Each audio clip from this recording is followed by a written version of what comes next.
¿Cómo están? Y les vamos a pedir que nos acompañen porque hemos logrado establecer la comunicación desde España con Miguel Enrique Otero. Él es el presidente editor del diario El Nacional. Muchísimas gracias, Miguel, por tener la gentileza de estar con nosotros. Y también nos acompaña en nuestro estudio Francisco Poleo, vicepresidente del grupo editor de la revista Z y del Nuevo País. Muchas gracias también por acompañarnos. Vamos a comenzar con Miguel Enrique. Miguel, coméntanos, porque realmente esto es una noticia que no nos sorprende viniendo de un régimen como el de Maduro, pero hay muchas cosas que tú en primera persona nos puedes explicar. Bueno, hay algunas novedades, unas cosas distintas. Primero que detrás de esto está una confiscación, una expropiación distinta a las que hacen las dictaduras normalmente, porque es una confiscación para entregarle todo a una persona. Eso hasta ahora no ha existido. Siempre las confiscaciones, las expropiaciones son para que el gobierno asuma la propiedad de los bienes, de los activos. En este caso, es expropiar los activos para que estén en las manos privadas de Diosdado Cabello. Porque en Venezuela no, eso del socialismo, eso no existe muy bien. Quieren hacerlo rico con nuestras propiedades. Ese es el primer tema. El segundo tema es que esto obedece a una demanda de difamación porque nosotros publicamos algo que salió previamente en el diario ABC y salió en el Wall Street Journal sobre una investigación de un fiscal federal del estado de Nueva York a Diosdado Cabello por narcotráfico, y nosotros la publicamos al día siguiente, como la publicaron 80 periódicos del continente porque era una noticia importante. Pero ¿qué pasó 3 años después? 3 años después, la DEA le abrió o sea, lo condenó, la DEA lo puso para una orden de aprehensión. Además, pone $10 millones de recompensa para quien permita que puedan capturar a Diosdado Cabello. O sea, mucho más de lo que pidieron, de lo que ofrecieron por Pablo Escobar. Entonces, eso ya demuestra que la difamación no era tal difamación. Primero, no se justifica una difamación por algo que publicamos que salió en todas las agencias noticiosas. Pero además esa difamación queda invalidada cuando la DEA reacciona y pone esa orden de captura por narcotráfico. Esa Por es la supuesto, y segunda además cosa después. hay investigaciones federales abiertas en contra de estas personas, y además, en el caso de tener que haber actuado contra alguien, lo ideal hubiera sido que se actuara contra la fuente principal, que hubiera sido el diario ABC, o contra el Wall Street Journal, que también era Bueno, otro de los claro, por diarios, ¿no? supuesto. Por Ahora estaba supuesto. escuchando, Enrique, que quieren incluso incautar el edificio del Nacional en Caracas.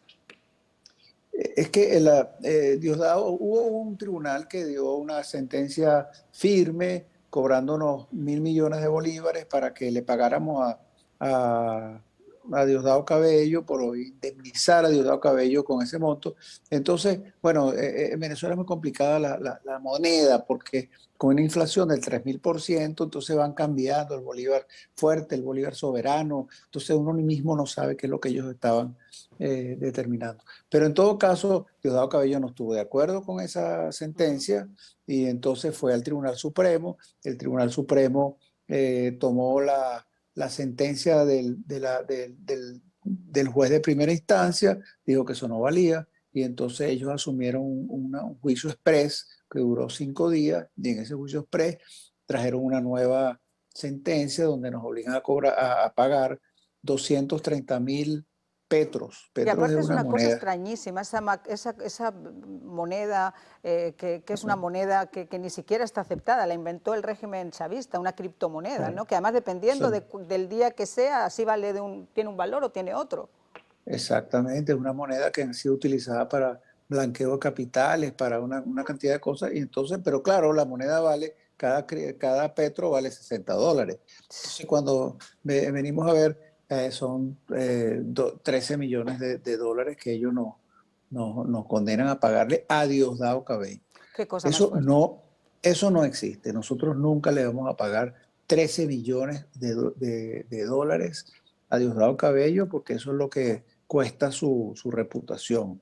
Eso nunca va a existir. Entonces, ellos van a ir, el Tribunal Supremo va a ordenar, digamos que eso es lo que debería pasar, va a ordenar el embargo de los bienes entonces van a embargar el edificio, la rotativa, todo lo que está allá adentro y se lo entregan a Diosdado Cabello Wow. en propiedad. O Bueno, sea, pero la comunidad internacional ya ha reaccionado y además, Francisco, tú también como un representante de los medios de comunicación, este embate, esta famosa ley Mordaza, que es típica de los regímenes comunistas, que les molesta, les pica que la gente cuente la verdad y diga lo que está pasando, esto no es nuevo, o sea, ya tiene un largo historial en Venezuela y la comunidad internacional por primera vez está unida y hay voces en contra de que esto ocurra. Mira, en efecto, esto tiene más de 20 años ocurriendo en Venezuela. El nuevo país IZ ha sufrido todo el manual de la represión chavista en este sentido, ¿no? Y en efecto, ellos siempre han intentado ponerle la mano a la prensa en Venezuela porque es un régimen, perdón, que le dificulta mucho el hecho de que las voces puedan expresarse libremente. Ahora, de hecho, lo último que están tramando es ir contra las redes sociales, al más puro estilo de China, por ejemplo. Censurar, por ejemplo, el único canal que queda en Venezuela realmente para que la gente se pueda expresar, que son las redes sociales. Entonces ahora van contra eso después que han logrado simplemente que en el caso de los periódicos no hayan periódicos, no haya prensa escrita en la calle. Los portales de noticias están muy censurados o autocensurados, que también existe esa modalidad. Y los canales de televisión, los pocos que quedan, o los compraron ellos o decidieron O están simplemente... doblegados, con la rodilla en el suelo poniendo lo que ellos quieren, ¿no? Exactamente, entonces lo único que queda para el venezolano son las redes sociales y estamos hablando además de un medio, vamos a hablar de las redes sociales en Venezuela como si fueran todo un medio de comunicación. Resulta que es nada más el 10% de los venezolanos el que se expresa a través de esos canales. Bueno, pues seguimos aquí en El Espejo. Miguel Enrique Otero, presidente editor del diario El Nacional desde España. Gracias de nuevo por estar con nosotros a estas horas de la madrugada. Pero sí me gustaría comentarte, yo decía que en ese baile de neuronas itinerantes, porque no hay ninguna que sea fija y que haga de repente chip, ahora a este señor y a todos sus secuaces se les ha ocurrido la brillante idea de que solamente se va a vacunar el que tenga un carnet de la patria. ¿Cómo podemos comernos eso? Ellos han vacunado a 300.000 personas, o sea, con ese ritmo vacunarán en 7 años a lo que se necesita que estar vacunado, que es una cosa terrible porque ellos prohibieron la AstraZeneca, han experimentado con la vacuna cubana que nadie sabe qué es lo que es, y bueno, en la práctica ellos han vacunado a los jerarcas del régimen, a sus familias, a los altos dirigentes del madurismo y a los que tienen carne de la patria. Entonces o sea, esto es un genocidio, no hay otra palabra, porque van vacunando a aquellos que se presentan con el carnet del partido, que en Venezuela es el carnet de la patria.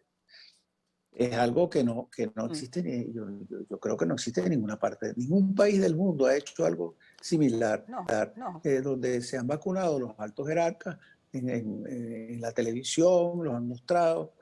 Entonces dicen que solamente los de carnet de la patria se van a vacunar, entonces empiezan los de carnet de la patria, han vacunado a algunos sanitarios, sí, pero algunos no lo que se necesita. No, Entonces es demasiado impresionante.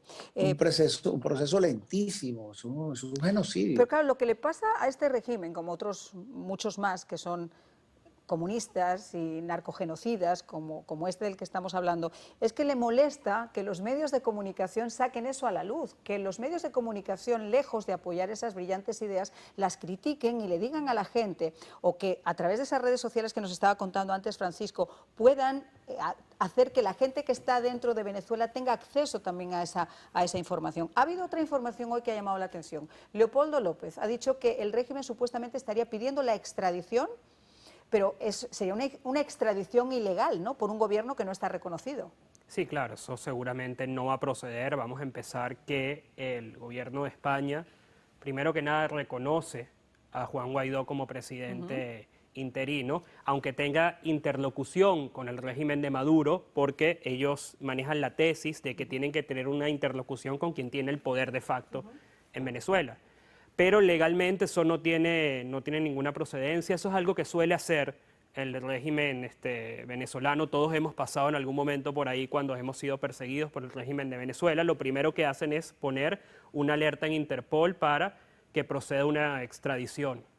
esto no es más que otro show precisamente en un caso como el de Leopoldo López, que ha sido documentado internacionalmente hasta decir basta y que no tiene ni pies ni cabeza, ¿no? Como tantos otros, como este que estamos viendo ahora contra el Nacional o los tantos que hemos visto. Yo quiero hacerles a los dos, que son obviamente expertos, que llevan siguiendo pues, todo esto desde el comienzo, les quiero hacer una pregunta difícil que le he hecho también a otros líderes. ¿Qué opinan ustedes de la oposición en Venezuela? Porque los que estamos desde afuera, los que también lo vemos como periodistas o como observadores, nos cuestionamos a veces si esa falta de unión entre la oposición, si esa parte en la que yo me quiero poner la medalla, y me importa más la medalla que yo me ponga y cómo yo saque la cabeza que el pueblo venezolano, no está pasando de alguna forma factura y es una ventaja para el régimen de Maduro. Mira, definitivamente es una gran ventaja para el régimen de Maduro, pero tanto lo es que el propio régimen de Maduro incentiva esa división, trabaja frontalmente, descaradamente, en pro de esa división. Ahora, lo que no tiene perdón de Dios es que la misma oposición se preste muchas veces para eso. Entonces, evidentemente que si se mantuviera un frente unido, sería mucho más fácil enfrentar al régimen. Y de hecho, las pruebas están ahí, es algo empírico. En el 2015, quizás el momento en que hubo mayor unidad en la oposición, bueno, se logró tomar la Asamblea Nacional por los votos, pero tienen que estar todos unidos. Y es el momento además que todos entiendan, esos líderes, todos esos que se creen presidenciables, entiendan que no van a llegar a presidentes si no se unen con los demás. Esa es la única manera de que la oposición logre algo en Venezuela. ¿Cuál es tu opinión, Miguel? ¿Cuál es tu opinión sobre esto? Bueno, yo tengo una versión un poco distinta en el sentido siguiente. En Venezuela hay una gran oposición. Ahora, ¿cuál es esa oposición? Tenemos una oposición institucional, que son todos estos partidos que aparentan estar divididos, que se pelean, pero siempre a la hora de una cosa electoral todos se unen. O sea, es una división relativa y además ideológicamente no se diferencian unos de otros. Ideológicamente no se diferencian, pero la pelea pública en la que quiero uno, quiero otro... Déjame explicarte. Esa es una parte de la oposición. Hay otra oposición que es la resistencia, que no está afiliada a ninguno de esos partidos. El año pasado hubo 9.200 protestas populares en las cuales la oposición institucional no tuvo nada que ver. Bueno, hay cosas light y hay cosas que... Pero son 9.200 protestas. ¿Cuántas protestas populares hay en Cuba? Habrán 100 en un año. Aquí hay 9.200. Pero además de eso, hay unas Fuerzas Armadas que es un hervidero. Ha habido en los últimos 2 años y medio 8 rebeliones militares. Hay 200 oficiales presos y es un hervidero dentro de las Fuerzas Armadas. Y además de eso, tienen una comunidad internacional que está presionando y que quiere salir de Maduro. Esa presión no la tienen los cubanos, no la tiene Nicaragua, como la tiene Venezuela. Entonces, esa sumatoria de la oposición institucional, más la resistencia, más el sector militar, más la comunidad internacional, eso hace una fuerza muy grande, que no está unida, no tiene foco, pero está ahí, en cualquier momento lo tiene. Y además tienes un gobierno que tiene 80% de antagonismo, que la gente no lo quiere, o sea, casi nadie lo quiere, y además tienes una destrucción del país donde el 90% de la población vive a niveles de pobreza y donde ellos no resuelven ningún problema, donde no hay gestión. Entonces eso no lo tiene ningún otro país donde haya un régimen autoritario como este. Bueno, eso en algún momento va a confluir en una salida del régimen, que no tiene que ver con una elección o algo por el estilo. Va a haber una salida del régimen cuando todas estas fuerzas conjugan en una salida para lo que está pasando. Así es, pero bueno, yo quisiera que ahora que estabas hablando de la comunidad internacional pudiéramos recordar en el seno de esa cumbre iberoamericana que se está celebrando en Andorra, ¿qué fue exactamente lo que dijo el presidente colombiano Iván Duque?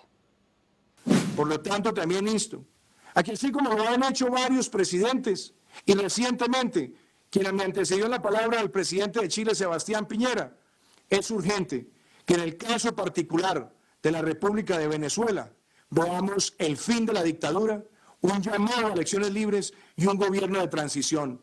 la Asamblea Legítima y la Presidencia Interina deben contar también con el respaldo de toda la región iberoamericana. Bueno, ya cuando él anunció que iba a ir a esa cumbre, ya hubo varios presidentes como el de Brasil, que estaba mencionando, que no quisieron ir, y él mandó finalmente a su vicepresidenta. Pero de todas formas, estas cumbres internacionales, claro, cuando uno escucha cosas como esta, en la que dice, bueno, pues es que yo solamente quiero agradecer a Cuba, que son quienes respetan la democracia, te dan ganas, no sé, de latigarte y decir, ¿qué clase de surrealismo estoy viviendo en el siglo XXI, no? Sí, sí, absolutamente. A ver, en el caso de Cuba da dolor, no hay otra palabra, cómo la comunidad internacional le deja pasar tanto a la dictadura cubana, ¿no? Ese romanticismo que hay en torno al castrismo es simplemente insólito. Ahora, eso, como estaba diciendo Miguel antes, con eso no cuenta el régimen de Nicolás Maduro. Eso lo vemos en cada cumbre, esta cumbre que ha sido muy importante, la cumbre iberoamericana, en ese sentido, el respaldo que tiene la oposición institucional, como dijo el propio Iván Duque, es importantísimo, ¿no? Ahora, justamente, retomando otra vez lo que decía Miguel, ¿cómo hacemos para que todos esos factores que están en contra del régimen de Nicolás Maduro terminen de confluir? Porque yo creo justamente que el problema ha sido que nunca han confluido exactamente todos a la misma vez. Ese es el detalle. Hay otro factor, me queda un minuto antes de ir a pausa, pero hay un factor que a mí me preocupa también y que la gente no lo dice abiertamente, pero en la calle sí se habla, y es el factor ego. O sea, yo quiero ser más que el otro. Y eso es un factor que también nos podemos poner la mano así y decir, no, no existe, pero en la realidad existe. Los egos están ahí y los egos juegan un mal partido. Sí, totalmente juegan un mal partido, y es precisamente lo que veníamos hablando con el tema de la unidad en la oposición. Es lo que impide justamente que tengan un proyecto político coherente, ¿no? Que sea, a ver, que si deciden irse por la derecha, se vayan por la derecha, si quieren ir por la izquierda, se vayan por la izquierda. Pero el problema es que entonces hacen de todo un poco o no hacen nada simplemente porque están discutiendo hacia dónde tienen que ir. Bueno, pues quisiera aprovechar con Miguel Enrique Otero, presidente editor del diario El Nacional. Muchísimas gracias, Miguel, por habernos acompañado en la noche de hoy, y te deseo toda la suerte del mundo. Y sabes que además la prensa internacional, entre los que nosotros nos sumamos, estamos contigo y estamos con El Nacional. Bueno, muchas gracias. Necesitamos la solidaridad de todos los demócratas del mundo. Este no es un problema solo de Venezuela, es un problema mundial. En el sentido de que detrás de esto está el Foro de Sao Paulo, y el Foro de Sao Paulo es un aparato ideológico montado por los cubanos, y han logrado el poder en muchos países. Pues te agradezco muchísimo por haber estado con nosotros, y quiero agradecerle también a Francisco Poleo. Gracias por habernos acompañado. Y me quedan, creo que son, ¿cuántos, chicos? 30 segundos. 30 segundos, una reflexión de 30 segundos. Mira, creo que lo más importante de lo que hemos hablado hoy es que, primero que nada, el mundo sigue estando con Venezuela, sigue estando con la Venezuela democrática, que no solamente es la oposición institucional, sino son todos esos factores que hacen resistencia a la dictadura, entre ellos, por supuesto, la prensa. Ahora, para que podamos algún día regresar a una Venezuela democrática, vivamos fuera o vivamos dentro de Venezuela, necesitamos que sus líderes se mantengan unidos, que el factor ego simplemente se deje a un lado y todos rememos en un mismo sentido. Pues muchísimas gracias. Nosotros vamos a seguir remando hacia el lado de la justicia. Que tengan una feliz noche. Nos vemos mañana aquí en El Espejo.